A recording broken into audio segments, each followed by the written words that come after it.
Scout. You know what a compromise is? Been in the law? No. It's an agreement reached by mutual consent. Now, here's the way it works. You concede the necessity of going to school. We'll keep right on reading the same every night, just as we always have. Is that a bargain? I really strive to be honest and to cherish and to celebrate the things that are worth celebrating. You think about marrying me? Yeah, I will. What I write about really, I think, chooses me more than I choose that. I'll go on. That much has come to me. I'll go on. I feel my strength and my purpose strong within me. I will go to Bountiful. I will walk the 12 miles if I have. And I never know what's choosing me. I wake up at night sometimes and I think, oh, you know, this would be marvelous. But I better write it down because in the morning I won't remember.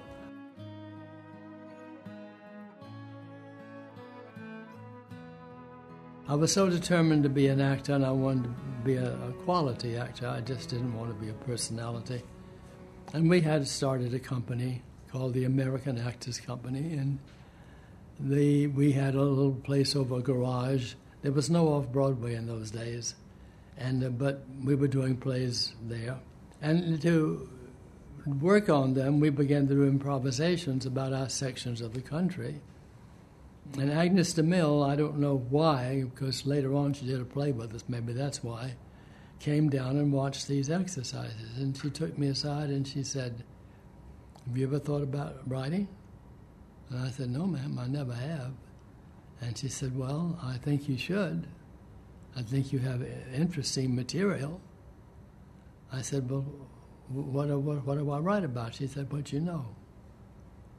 And I thought, well, I don't know much, but I did know Wharton. And that's what she meant, really.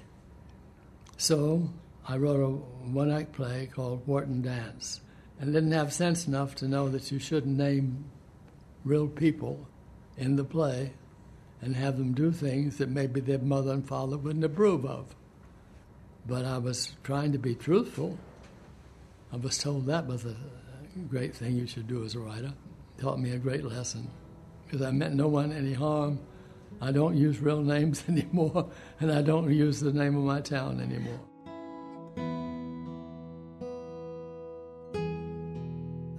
Wharton is my substance, let's put it that way. I'd be lost without it. I mean, it was given to me. A thing that Agnes Mill spoke to me early on about.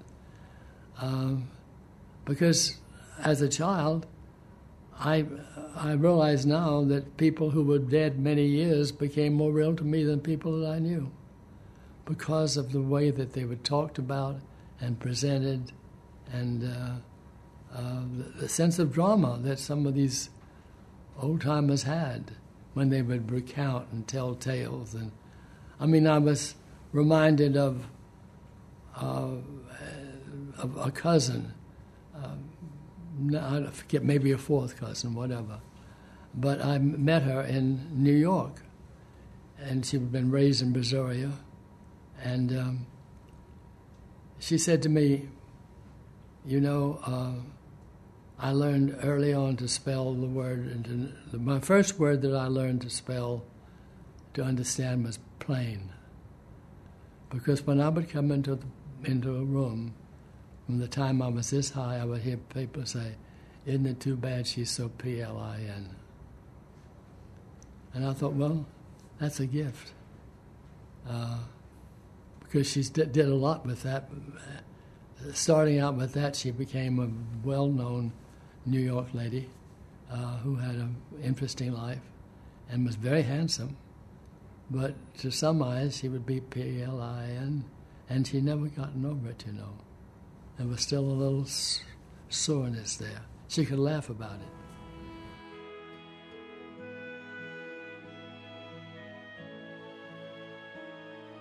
When you think about Texas, what are the things that mean the most to you about it? A sense of home, a sense of place, gratitude for all the gifts that I didn't know I was being given, that I later on in life I feel that I got from being in Texas. That it's a place to return to and to refresh myself, and that I'm partial in the sense that I'm impatient at times with it, and I want it to have different philosophical concerns, but I'm proud of it too. And I think it's misunderstood a great deal. We have our spats and we have our choices, but anyway, I'm glad I'm a Texan.